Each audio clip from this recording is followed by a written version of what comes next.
এই তো আজকে হচ্ছে 6 জুলাই। আজকে এখন যাচ্ছি হচ্ছে সীমান্ত সম্ভারে কোয়াইট প্লেস সিনেমাটা দেখতে।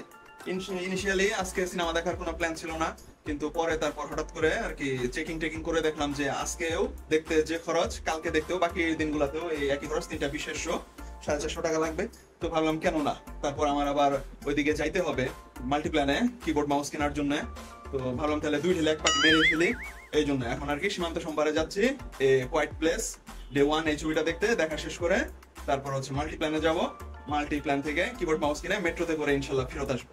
সিনেমার টাইম 3:20, কিন্তু তারপরেও আমি বাসা থেকে যথেষ্ট সময় হাতে নিয়ে বের হয়েছি, কারণ আজকে অন্য ওয়েতে যাব। নরমালি আমি যে পথে যাই আজকে সেই পথে যাব না, আমি হচ্ছে আনন্দর অপোজিট থেকে লেগুনাতে করে নরমালি আর কি নিউ মার্কেটের দিকে যায়, সায়েন্স ল্যাবে ওখানে নেমে বাকিটুক পাই হেঁটে আর কি সীমান্ত সম্ভারে যায়। কিন্তু আজকে নতুন সিস্টেমে যাইতেছি তেজগাঁও কলেজের অপোজিটে, মানে একটু দূরেই ইন্দিরা রোড থেকে লেগুনাতে চড়ে একদম এগুলা ডাইরেক্ট জিগাতলাতেই যায়। তো আজকে এইভাবে যাচ্ছি, মাত্র 25 টাকাতে একদম সীমান্ত স্কোয়ারের সামনে গিয়ে পৌঁছানো যায়। এই সিস্টেমটা আগে জানতাম না, আগে যদি জানতাম তাহলে খামাখা এর আগে যতবার সীমান্ত সম্ভারে সিনেমা দেখতে গেছি ওই কষ্টটা করতে হইতো না। তো যাই হোক, নতুন একটা জিনিস শিখলাম, এখন থেকে এইভাবেই যাব। আজকে 6ষ্ঠতম বারের মতো সীমান্ত সম্ভারে সিনেমা দেখতে যেতেছি। এইটাতে না যাওয়ার আরেকটা কারণ হতেছে এটা আর কি কস্টলি। বসুন্ধরা সিটি স্টার সিনেপ্লেক্সের শাখার থেকে এই শাখাতে সব টিকিটের দাম 100 টাকা করে বেশি। কিসের জন্য এটা তা জানি না, কিন্তু 100 টাকা করে বেশি, এই জন্য আর কি এখানে না যাওয়ার অন্যতম কারণ। আর আজকে যাইতেছি কারণ হচ্ছে যে ছবিটা দেখতে যাচ্ছি এই কোয়াইট প্লেস, এই ছবিটা বসুন্ধরাতে দিয়ে রাখছে ভিআইপি নাকি প্রিমিয়াম হলে, সেখানে 600 টাকা লাগবে আজকে দেখতে। তো সেই জায়গায় আজকে সীমান্ততে এটা দেখতে লাগতেছে 450 টাকা, তো 150 টাকা সেভ। আর আজকে দেখলেও যা কালকেও তা, মানে এই 3টা বিশেষ হতো সব প্রত্যেক দিন একই প্রাইস, তাই ভাবলাম তাহলে আজকেই যা দেখে আসি। বাহ, লেগুনা থেকে একদম সীমান্ত স্কোয়ারের সামনে নেমে গেছি। আজকে আর কোনো অযথা 1 কিলোমিটার হাঁটাহাঁটির পালাই নাই, এখন থেকে এইভাবেই আসবো।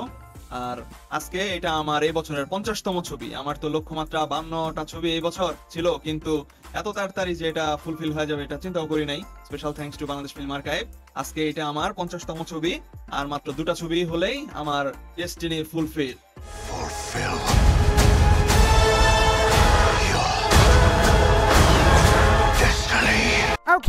ওকে সুপ্রিম লিডার স্নোক, আমি আপনার হুকুম অক্ষরে অক্ষরে পালন করব।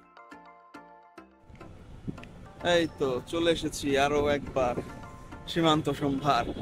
আজকে এই দিয়ে 6ষ্ঠবার না, হ্যাঁ মনে হয় 6ষ্ঠবার এই সীমান্ত সম্ভারের স্টার সিনেপ্লেক্সের ছবি দেখতে আসছি। সীমান্ত সম্ভার মার্কেটটা 10 তলা, মানে বিল্ডিংটা 10 তলা, কিন্তু মার্কেট মাত্র মনে হয় 4 তলা পর্যন্ত দেখা যায়। এর উপরে কি আছে জানি না, কোনো অফিস টফিস হইতে পারে। আর একদম সবার উপরে 10 তলাতে হচ্ছে স্টার সিনেপ্লেক্স। তো আমি প্রথম যেদিন আসছিলাম এইখানে কয়েক বছর আগে, তখন তো জানতাম না যে সিনেপ্লেক্স একদম টপ ফ্লোরে। আমি আবুল তাবুল 10-15 মিনিটের মতো শুধু ঘুরছি, সিনেপ্লেক্স আর খুঁজে পাই না। এই তো বুধবারে এইটা দেখে ভাউচার সময় নষ্ট করছি, আদের একটা ছবি রেসপেক্ট। এটা তো এখন আসে নাই, টুইস্টার এটা আসা বাকি। টুইস্টারের ফার্স্ট পার্টটা প্রথম যেটা 96 এর মনে হয়, এটা দেখছিলাম। এমন ভালো কোনো সিনেমা না টুইস্টার, কিন্তু এটা আসলে ইনশাআল্লাহ দেখব। আজকে দেখবো এই কোয়াইট প্লেস। এটা আজকে দেখা আমার কোনো প্ল্যানই ছিল না, এটা মাত্র 2 ঘন্টা আগে হুট করে প্ল্যান করছি, করে চলে আসলাম। এরপর আর কি, অ্যাজ ইউজুয়াল ট্রেডিশনাল সেলফি, টিকিটটা কিনে সিনেমার পোস্টারের সাথে সেলফি টেলফি নিলাম ফর ইনস্টাগ্রাম পোস্টিং। এরপর আর দেরি না করে ঢুকে পড়লাম সিনেপ্লেক্সের ভেতর। এই ব্রাঞ্চে যেহেতু ব্যাগ খুলে চেক টেক করে, সিকিউরিটি একটু হাই, তো এই জন্য বাইরে থেকে কোনো খাবার দাবার নিয়ে আসি নাই, নর্মালি যেটা অন্যান্য ব্রাঞ্চের ক্ষেত্রে করি। তো ভিতরে ঢুকে একটু ঘুরে ফিরে ভিডিও টিডিও নিলাম, ছবি টবি তুললাম। এই ব্রাঞ্চটার ডেকোরেশন আসলে অসাধারণ, আমার খুব পছন্দ। এই অন্যান্য সব ব্রাঞ্চের থেকে এই ব্রাঞ্চের ডেকোরেশনটা আমার সব থেকে আর কি পছন্দ।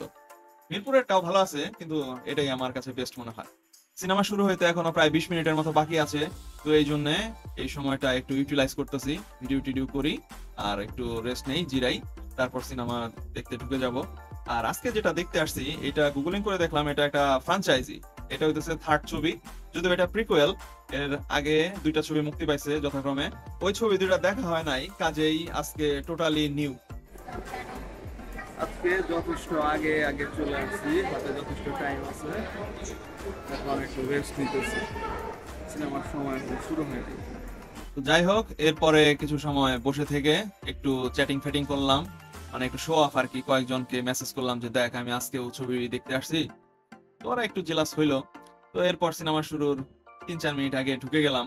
আজকের সিটটা একদম বাজে হয়েছে, একদম সামনের রোতে, মানে সামনে 2 রো, তারপরে হইতেছে আমি, একদম মুখের কাছে পর্দা, শান্তি মতো দেখতে পারলাম না। আর আমার একদম পিছেই এমন এক মেয়ে বসছিল, হরর সিন গুলাতে হাউ মাউ করে একদম চিল্লানি দিয়ে উঠে, আর আমি উল্টা ওর চিল্লানিতে ভয় পেয়ে যাই। ছবির হাফ টাইম আমি ফার্স্টে কতটুকু দেখেই গেছিলাম ঘুমায়া, এখন আর কি ঘুম ভাঙছে। আজকের সিনেমা দেখতে আসলে পুরো টাকা মায়ের রে, ঘুমের চোটে কিছুই দেখতে পারলাম না। সিনেমাটা একদম ছোট, মাত্র 100 মিনিট, তো সেকেন্ড হাফ দেখতে দেখতেই শেষ। এই ফ্র্যাঞ্চাইজিটা যে এত পপুলার তা তো জানতাম না। ছবিটা আলাদা একটা অডিয়েন্স আছে, ফলে যথেষ্ট মানুষ ছিল ভরপুর, এরা সবাই মনে হয় এই ছবির ফ্যান। তো যাই হোক, ছবিটা মোটামুটি ভালোই, কিন্তু এই এত লো বাজেটের ছবিটা বানাইছে মাত্র 67 মিলিয়ন দিয়ে দেখলাম, আর মাত্র 5-6 জনের মতো কাস্ট, মানে সিনেমাতে মানুষই নাই। একদমই ছোট একটা ছবি, তার মধ্যে ফার্স্ট হাফ আমি ঘুমায় কাটাইছি, কিছুই দেখতে পারি নাই। সেকেন্ড হাফ শুধু যা দেখলাম, এর জন্য 450 টাকা পকেট থেকে বের হয়ে গেল। আজকের সিনেমা দেখার প্রকল্পটা টোটালি একটা ওয়েস্ট গেল, মানে লস প্রজেক্ট গেল এটা।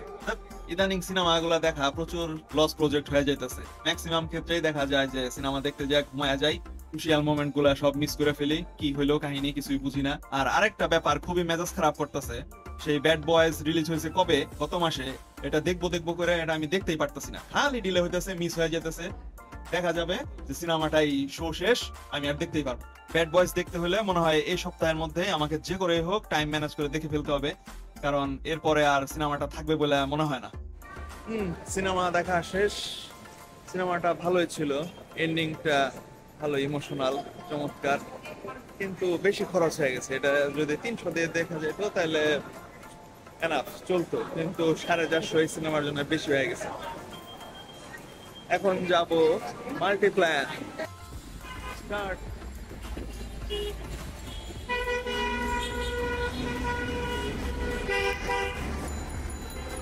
পায়ে হেঁটে, সীমান্ত সোমবার থেকে পায়ে হেঁটে এখন মাল্টিপ্ল্যান যাইতেছি। আমার কাছে যে 800 টাকার ভাউচার আছে, সেই ভাউচার দিয়ে দেখি যদি কিবোর্ড মাউস কিনতে পারি তো ভালো। 6 মাস টাইম, 4 মাস হয়েছে, আরো 2 মাস আছে, দেখি কেনা যায় কিনা। যদি কেনা যায় তো ভালো, না কেনা গেলে না কেনাই ফেরত চলে আসবে। এই তো আমি চলে এসেছি সায়েন্স ল্যাবের ফুটওভার ব্রিজের উপর, হাঁটতে হাঁটতেই চলে আসছি। এই জায়গাটাতে এই দেয়ালের দেশ সিনেমার শুটিং হয়েছে, শরীফুল রাজ এখান দিয়ে হাইটে গেছে, তো আমি তো সিনেমার মধ্যে দেখে চিনে ফেলছি, তো এখানে এখন ওই সিনটার কথা মনে পড়ে গেল। এই তো চলে এসেছি মাল্টিপ্ল্যান সেন্টার, দীর্ঘ 4 মাস পরে। মার্চের 1 তারিখে আমি এখান থেকে লাখ টাকা দিয়ে একটা পিসি বিল্ড করে নিয়ে গেছি, তখন 800 টাকার 2টা ভাউচার পাইছিলাম, সেই ভাউচার আর কি 6 মাস মেয়াদ। আজকে সেই ভাউচার 2টা ভাঙায় মালপত্র কিনে নিয়ে যাব। ভাউচার ভাঙাইতে আমি 4 মাস আগেই আইডিবি তে গেছিলাম, কিন্তু আইডিবির স্টার্টেক ব্রাঞ্চটা খুবই ফালতু, ওদের ব্যবহার ভালো না। মানে আমি যে ভাউচার নিয়ে গেছি কিনতে, আমাকে দামই দিল না, মানে ওখানে যা আছে ডিসপ্লেতে তাই নিলে নেন আর নইলে ভাগেন, এরকম একটা ব্যবহার করছিল আমার সাথে। এই তো পিসি কেনার 4 মাস পরে এই তো ক্যাশ ইন করে নিলাম, ভাউচার, কিবোর্ড আর মাউস কিনে নিলাম। 800 টাকার ভাউচার ক্যাশ আউট করে নিলাম, আর 1200 টাকা বিল হয়েছিল, 400 টাকা ক্যাশ পেমেন্ট করলাম। বাহ, মিশন সাকসেসফুল। আজকে 2 ঢেলে 1 পাখি মারার জন্য যে লক্ষ্যমাত্রাটা হাতে নিয়েছিলাম, সেই লক্ষ্যমাত্রাটা অর্জিত হয়েছে। এখন খুশি মনে বাড়ি চলে যাব, তারপর শুধু কাঞ্চি আর কাঞ্চি আর কাঞ্চি। এখন বাড়ি ফেরার জন্য আমি মাল্টিপ্ল্যান থেকে 1 কিলোমিটার দূরে শাহবাগ মেট্রো স্টেশন পর্যন্ত পায়ে হাঁটা যাব, তারপর মেট্রোতে করে ফার্মগেট।